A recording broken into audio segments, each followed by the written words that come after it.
Muy buenos días, amigas y amigos que nos escuchan y nos observan a través del canal de YouTube de la Maestría en Política y Evaluación Educativa. Tenemos hoy la suerte, el privilegio de contar con un amigo de muchos años de la UCA y por supuesto de la Maestría en Política y Evaluación Educativa, Juan José Tamayo, teólogo y filósofo español, con quien queremos discutir hoy algunos elementos vinculados a el tema de laicidad. Nos acompaña también Alberto Romero, que es miembro del Movimiento por una Cultura Laica, para tener una entrevista, un conversatorio con Juan José en esta mañana. Muchas gracias por estar acá y bienvenidos a ambos. Muy bien, pues por mi parte muy agradecido a Olga Vázquez.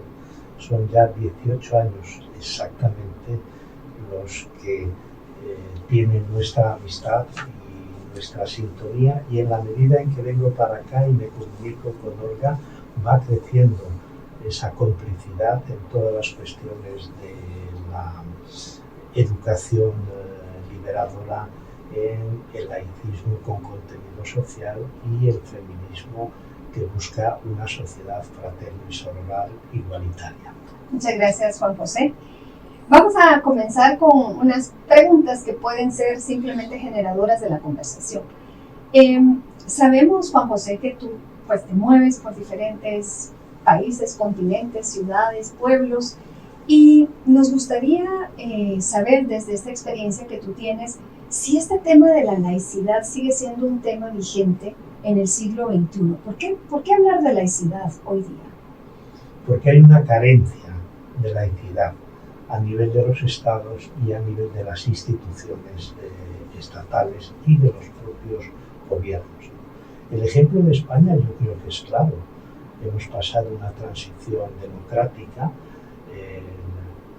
trasladando el nacionalcatolicismo a un estado no confesional, y sin embargo todavía quedan muchos restos de nacionalcatolicismo, y se puede decir que la transición española fue una transición ejemplar que tuvo referentes, fue referente de otros muchos países con transiciones similares, ¿no?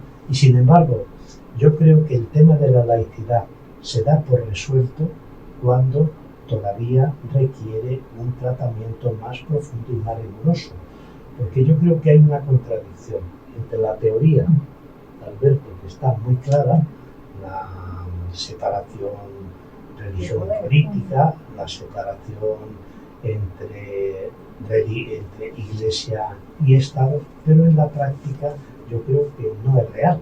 Ya digo, al menos en España, ¿no? Y todos los gobiernos españoles de la transición, de la derecha, de la izquierda y de centro, han sido reyes de la Iglesia Católica. Y sin embargo, no es un tema central en el debate político. En las últimas elecciones autonómicas y municipales el 28 de mayo y en las elecciones generales el 23 de julio, el tema de la laicidad estaba totalmente ausente, y ausente incluso de los partidos de izquierda, ¿no? Del Partido Socialista y de Sumar, el nuevo partido que lidera Yolanda Díaz. Seguramente ustedes están al tanto de este tema. Y yo creo que ese es un error. Entonces, me parece que hay que articular una coherencia entre la teoría y la práctica. ¿Qué suceda en otros países europeos? Pues la verdad es que no lo sé. Por ejemplo, el caso más llamativo es el de Inglaterra, donde la presidenta de la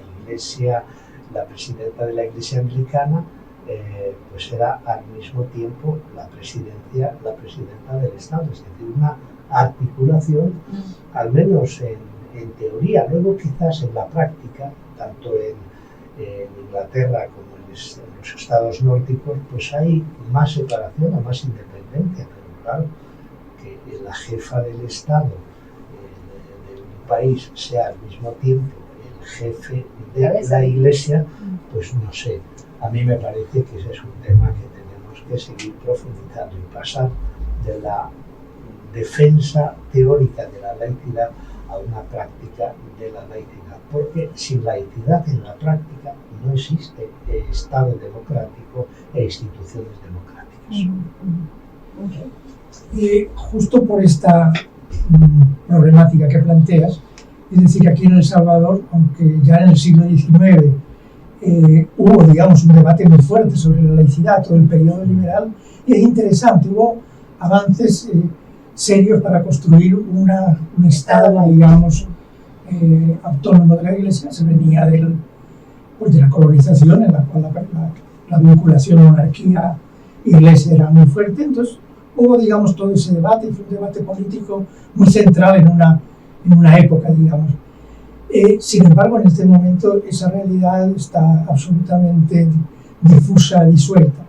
Y en ese sentido es que varias organizaciones, la Colectiva Feminista, el Movimiento por la Cultura Laica, hemos organizado un coloquio sobre laicidad, pluralidad y derechos humanos.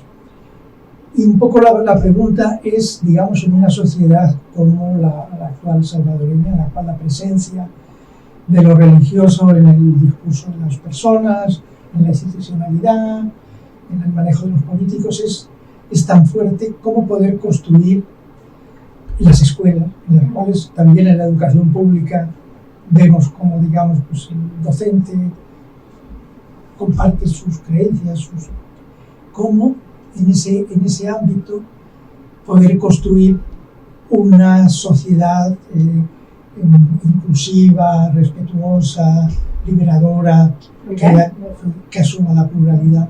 O sea, ¿cómo se puede en este momento?